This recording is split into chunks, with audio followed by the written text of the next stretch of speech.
दर्शकों, इस देश की राजनीति को शुचिता के लिए जाना जाता है। कहा जाता है कि भारतीय राजनीति में कोई किसी का परमानेंट दोस्त या दुश्मन नहीं होता है और ना ही किसी का साथ किसी का मनभेद होता है।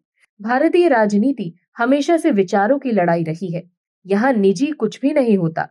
लेकिन यहाँ के कुछ विपक्षी नेताओं को ये बात समझ नहीं आ रही। वो तो सिर्फ विरोध के लिए विरोध करते हैं। समझने वाली बात है कि पीएम मोदी के रिश्ते सभी के साथ मधुर रहे हैं, लेकिन संजय राउत को ये बात समझ नहीं आती। महाराष्ट्र विधानसभा चुनावों के बाद महाविकास अघाड़ी के भीतर असहमति बढ़ती जा रही है। ठाकरे गुट के पहले ही अकेले चुनाव लड़ने का ऐलान किया था। कांग्रेस ने भी अपने संगठन को मजबूत करने की दिशा में कदम उठाए हैं। ऐसे में सवाल उठता है कि शरद पवार अपने लिए एक नया राजनीतिक रास्ता खोज रहे हैं। दिल्ली में हुए कार्यक्रम में पीएम मोदी ने शरद पवार को सहज महसूस कराने की पूरी कोशिश की। उन्होंने आरएसएस का जिक्र किया तो वहीं शरद पवार ने राम मंदिर की बात छेड़ दी, जिससे ये साफ हुआ कि दोनों नेताओं के बीच सौहार्दपूर्ण संबंध हैं। लेकिन ये सौहार्दपूर्ण माहौल संजय राउत को चुभ गया। संजय राउत को डर सताने लगा कि शरद पवार बीजेपी के साथ जाने के प्लान तो नहीं बना रहे। इससे पहले जब शरद पवार ने एकनाथ शिंदे को सम्मानित किया था, तब भी राउत को मिर्ची लगी थी। एकनाथ शिंदे उद्धव ठाकरे और उनके गुट के नेताओं के सबसे बड़े सियासी दुश्मन हैं।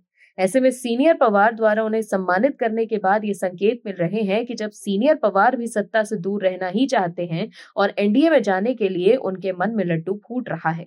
इसके पीछे कारण भी है, तो आगे बताएंगे आपको, लेकिन ये सब देखकर राउत की बेचैनी बढ़ गई है। क्या है पूरी खबर, चलिए बताते हैं आपको इस रिपोर्ट में। दर्शकों, एक बार फिर महाराष्ट्र की राजनीति गर्मा गई है। सवाल उठने लगा है कि क्या महाराष्ट्र की राजनीति में फिर से बड़ा खेला हो सकता है। दरअसल नई दिल्ली में पीएम मोदी और NCP SP chief Sharad Pawar की मुलाकात के बाद राज्य की राजनीति का पारा चढ़ गया। महाराष्ट्र में इसको लेकर बयानबाजी शुरू हो गई। विपक्षी गठबंधन महाविकास अघाड़ी में शामिल शिवसेना यूबीटी के सांसद संजय राउत ने पीएम मोदी द्वारा शरद पवार को पानी देने पर कहा है कि पीएम मोदी कैमरे में आने के लिए इस तरह के काम करते हैं। राउत ने कहा कि शरद पवार एक वरिष्ठ नेता हैं। इन्हीं पवार साहब को एक बार पीएम ने भटकी आत्मा कहा था और अब भटकती आत्मा को पानी दिया है, तो क्या हो गया। वहीं राउत ने पीएम मोदी को राजनीतिक व्यापारी बताया। दरअसल 98वें अखिल भारतीय मराठी साहित्य सम्मेलन का उद्घाटन समारोह में पीएम मोदी और शरद पवार के बीच गर्मजोशी दिखाई दी। पीएम मोदी ने वाटर बॉटल से शरद पवार के ग्लास में पानी भर दिया, साथ ही उन्हें सहारा देकर कुर्सी पर बिठाया। ये देखकर पूरा हॉल तालियों की गड़गड़ाहट से गूंज उठा। वहीं सोशल मीडिया पर यह वीडियो काफी तेजी से वायरल हो रहा है। ये देखकर संजय राउत बौखला गए हैं कि कहीं शरद पवार एनडीए में न शामिल हो जाए। राजनीतिक हलकों में चर्चा है कि पवार अभी तक जो कहते आए हैं उससे उलट करते आए हैं।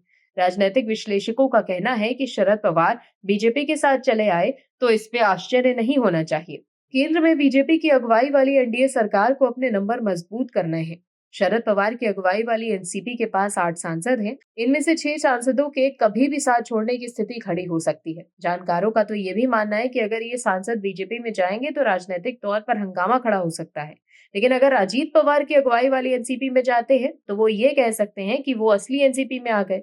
महाराष्ट्र में चर्चा है कि अगर शरद पवार की अगुवाई वाली एनसीपी को अपने सांसद बचाने हैं तो सत्ता के करीब जाना ही होगा। सत्ता पर दोनों जगह बीजेपी काबिज है।